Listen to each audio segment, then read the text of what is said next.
Target परिवार में एक बार फिर से सभी साथियों का स्वागत। उम्मीद करते हैं सारे लोग स्वस्थ होंगे, आनंद में होंगे। आज हम आपके सामने में 8वें वेतन आयोग के बारे में चर्चा करेंगे। जैसा कि आपको पता है कि इसके गठन को मंजूरी मिल गई है, तो शिक्षकों के वेतन में कितनी बढ़ोतरी होंगी, चाहे आप विशिष्ट शिक्षक हैं, बीपीएससी शिक्षक हैं या आप प्रधान शिक्षक बनने वाले हैं, इन सभी शिक्षकों के मूल वेतन में कितनी वृद्धि होगी। तो हम आज इस पे कमीशन के रिपोर्ट, फिटमेंट फैक्टर और 8th पेट, ठीक है, जो आपका 8वां वेतन आयोग है, इन तमाम बिंदुओं का हम आज विश्लेषण करेंगे और चर्चा करेंगे कि कहां तक कितनी वेतन बढ़ने की संभावना रहेगी। ठीक है, एक चार्ट के माध्यम से पढ़ेंगे। विशिष्ट शिक्षक, बीपीएससी शिक्षक, प्रधान शिक्षक, सभी के वेतन के बारे में आज चर्चा करेंगे। सबसे पहले हम इस पे चर्चा करते हैं। ठीक है, ये जो फिटमेंट फैक्टर है, ये अब तक जो पे कमीशन लागू हुआ है उस सबका एक डाटा है, उसको हम आपके सामने में रख रहे हैं। पे कमीशन, फिटमेंट फैक्टर, इंक्रीज वेतन और मिनिमम पे। बात अगर 1946-47 की करें तो 55 मिनिमम पे था, 55 रुपया।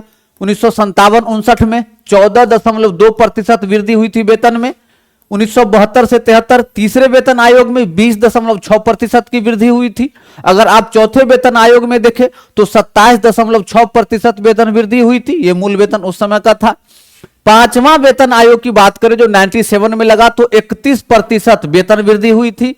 और 6ठा वेतन आयोग, आपको पता होगा कि आपको एक ऐसा वेतन आयोग, यही वेतन आयोग था जिसमें लगभग वेतन 2 गुना हो गया था। और वो कौन सा था?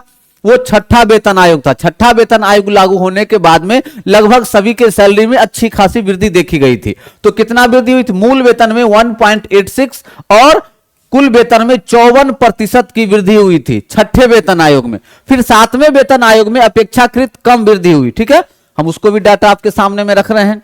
अगर आप 7वां वेतन आयोग को देखिए तो 2.57 से इसको मूल वेतन में गुना किया गया और 14.29% आपका वेतन में वृद्धि हुई और मिनिमम वेतन 18,000 की बात की गई। ठीक है, लोग अक्सर कहते हैं कि सर 8वां वेतन आयोग में भी कुछ नहीं बढ़ेगा क्योंकि 7वें वेतन आयोग में भी नहीं बढ़ा था। लेकिन आप ये भी तो कह सकते हैं कि 6ठे वेतन आयोग में 54% वेतन वृद्धि हुई थी। ठीक है, तो महंगाई भत्ते के हिसाब से बढ़ता चढ़ता रहता। ठीक है, तो अभी जो विचार किया गया, जो एक्सपर्ट कमेटी होते हैं, जो एक अंदाजा लगाते हैं महंगाई को देखते हुए या फिटमेंट फैक्टर की बात करते हैं, उनका एक आंकलन होता है और वो आंकलन है उनका कि इस बार वेतन में कितनी वृद्धि होगी।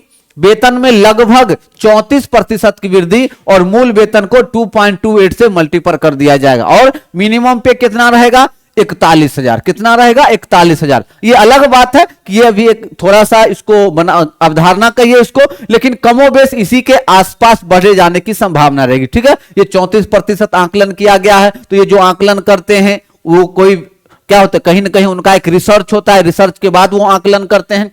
ठीक है, चलिए एक और हमारे पास रिपोर्ट है, चलिए इसको हम गौर से देखेंगे। 3 पे स्केल की बात की गई है इसमें। ठीक है, एक अंदाजा लगाया गया है कि 3 बिंदु हैं, 3 पॉइंट पे कहीं न कहीं मूल वेतन जाके वहां पे ठहर जाता है।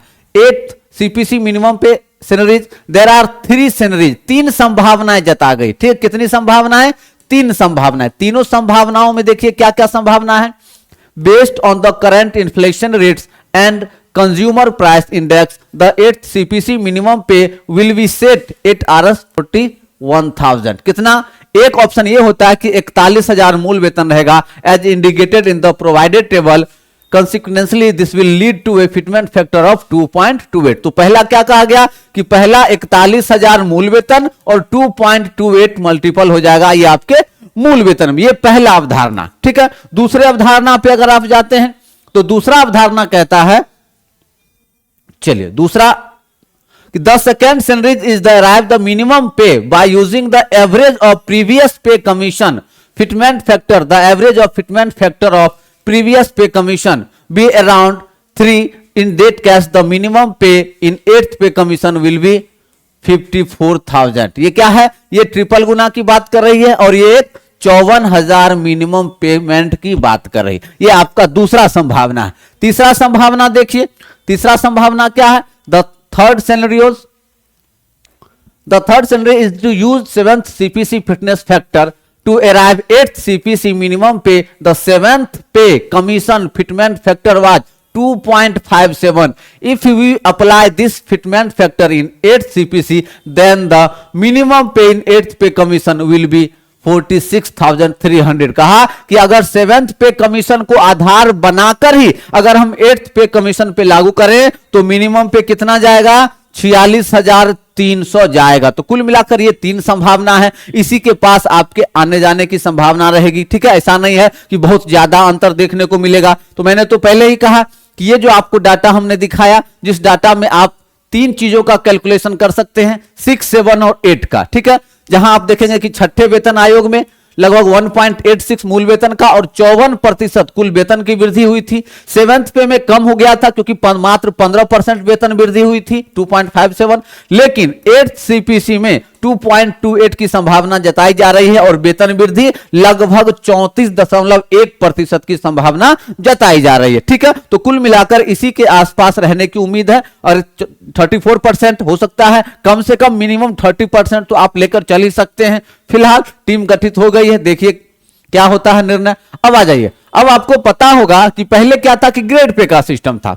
पहले क्या था, ग्रेड पे का सिस्टम था जिसमें आपका 5200 से 20,000, 1800 से 2800 था, 9300 से 34,800 था, या 1,15,600 से 39,100 था, अलग अलग ग्रेड पे में था। लेकिन अब इसको क्या कर दिया गया, अब इसको समाप्त कर दिया गया। वो जो ग्रेड पे का सिस्टम था पे स्केल, अब वो पे स्केल अब समाप्त हो गया। अब उसको सीधा कर दिया गया फिटमेंट फैक्टर में कि अब आपका जो मूल वेतन है उसका मल्टीपल कर दिया जाएगा और उस हिसाब से आपके वेतन की वृद्धि हो जाएगी। ठीक है, तो एक हिसाब से हम अगर उसका आकलन करते हैं तो सपोज कीजिएगा हम विशिष्ट शिक्षक की बात करते हैं तो मूल वेतन अभी न्यूनतम 25,000 ही लेकर चलिए।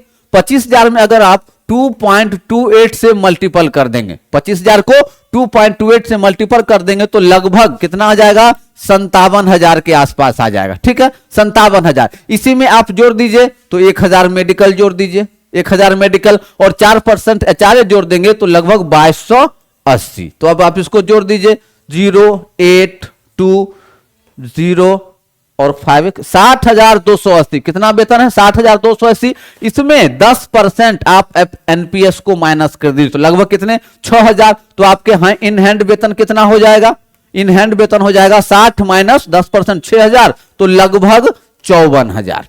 कितना वेतन हो जाएगा, 54,000। और अभी वर्तमान में 25,000 मूल वेतन जिनका भी है उनका वेतन इन हैंड कितना आता है, तो लगभग 36,000 के आसपास आता है। ठीक है, लगभग 37,000 मान लीजिए इसको अभी वर्तमान में इतना मिल रहा है। अब अंतर देखिए, ये रहा आपका 54,000 और ये रहा 37,000।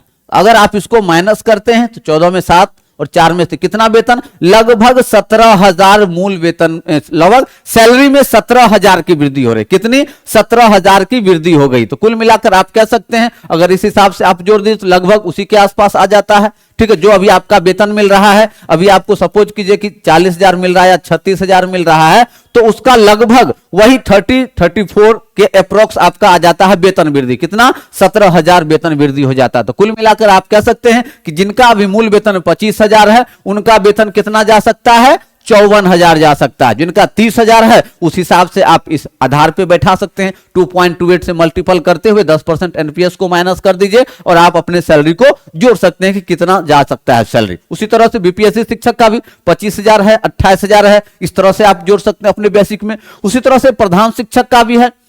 चलिए अब थोड़ा सा प्रधान शिक्षक की बात भी कर लेते हैं। बहुत सारे साथी कह रहे थे कि सर प्रधान शिक्षक ज्वाइन करने के बाद में क्या 8 पे कमीशन का लाभ मिलेगा, 8 कमीशन का लाभ मिलेगा? तो मैं उनको बता दूं कि बिल्कुल मिलेगा। ठीक है, बेफिक्र रहिए, बिल्कुल मिलेगा। और एक एक चीज हम आपको इस चैनल के माध्यम से पहुंचाएंगे। तो जो साथी चैनल पे नए हैं चैनल को सब्सक्राइब कर लीजिएगा। मैंने कहा भी था कि 8 पे कमीशन लागू होने के बाद एनपीएस और यूपीएस कौन बेहतर होगा, इस पर हम एक रिसर्च करके आपको तक एक्सप्लेनेशन करने का प्रयास करेंगे। तो सभी साथी चैनल से जुड़े रहिएगा क्योंकि आपको पता होना चाहिए कि विशिष्ट शिक्षक बनने के बाद आप एनपीएस की श्रेणी में आते हैं और एनपीएस की श्रेणी में आएंगे तो आप कहीं ना कहीं एनपीएस और यूपीएस को कंपैरिजनली देखेंगे, क्योंकि सरकार ने, बिहार सरकार ने भी विकल्प दिया था कि आप एनपीएस में जाना चाहते हैं तो एनपीएस में चले जाएं या यूपीएस में जाना चाहते हैं तो यूपीएस में चले जाएं। तो एनपीएस और यूपीएस दोनों में कौन सा बेहतर है इसको जानना जरूरी है। तो इस पर हम रिसर्च करके एक नया वीडियो बनाकर आप तक पहुंचाएंगे, क्योंकि जितने भी विशिष्ट शिक्षक बने हैं उनको आने वाले समय में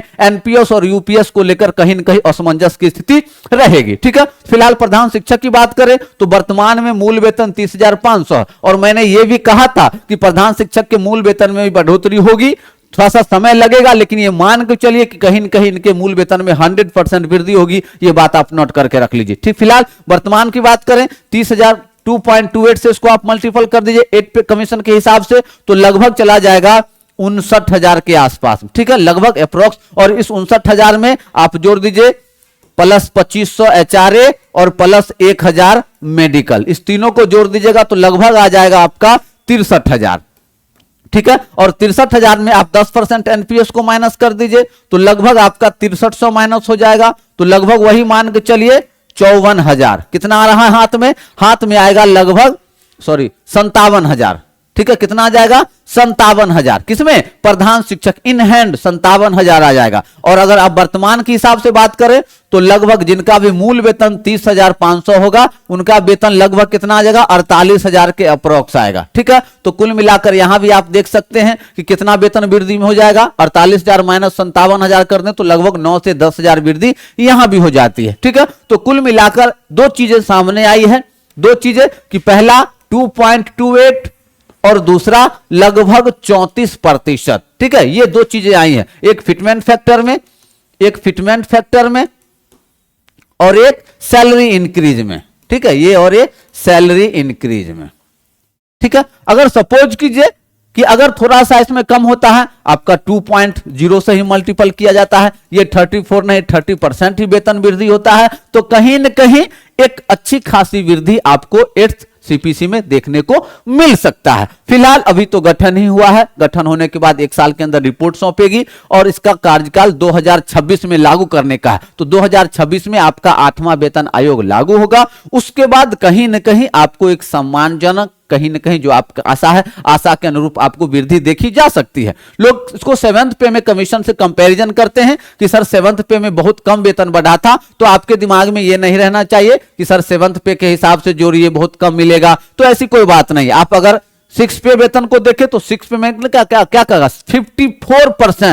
54% वेतन वृद्धि हुई थी 6ठे वेतन आयोग में, तो 8वां वेतन आयोग मान के चलिए कहीं न कहीं आपको एक अच्छा खासा वृद्धि देखने को मिल सकता है। ठीक है, फिटमेंट फैक्टर में 2.28 और सैलरी इनकी लगभग 34% के आसपास आ सकता है। ठीक है, फिलहाल हम वस्तु स्थिति पे नजर बनाए हुए हैं। कितनी बढ़ेगी सैलरी? लगभग 17,280 प्लस डीआर। ये पेंशन मिलने की भी बात की जा रही है। अगर बात पेंशन की करें तो मिनिमम पेंशन, ठीक है, मिनिमम पेंशन 17,280 प्लस डीआर मिलने की उम्मीद है। और एक कहा गया कि 34,500 मिनिमम पे की भी बात की जा रही है। तो कुल मिलाकर आप उम्मीद रख सकते हैं कि कहीं न कहीं इन सारी बातों से लेकर कहीं न कहीं एक सकारात्मक चीजें आपको आने वाले समय में देखने को मिलेगी। फिलहाल आज के इस वीडियो में इतना ही। सभी साथी चैनल से जुड़े रहें ताकि आपको सारी चीजें, सारी जानकारियां इस चैनल के माध्यम से मिलता रहे। सभी साथी चैनल को सब्सक्राइब कर लीजिए, लाइक कर दीजिए, अन्य साथियों तक शेयर कर दीजिए। अगर आपके मन में कोई सवाल है तो आप कमेंट सेक्शन में उचित भाषा में लिख दें, हम वहां भी रिप्लाई देने का प्रयास करेंगे। ठीक है, चलिए, थैंक यू।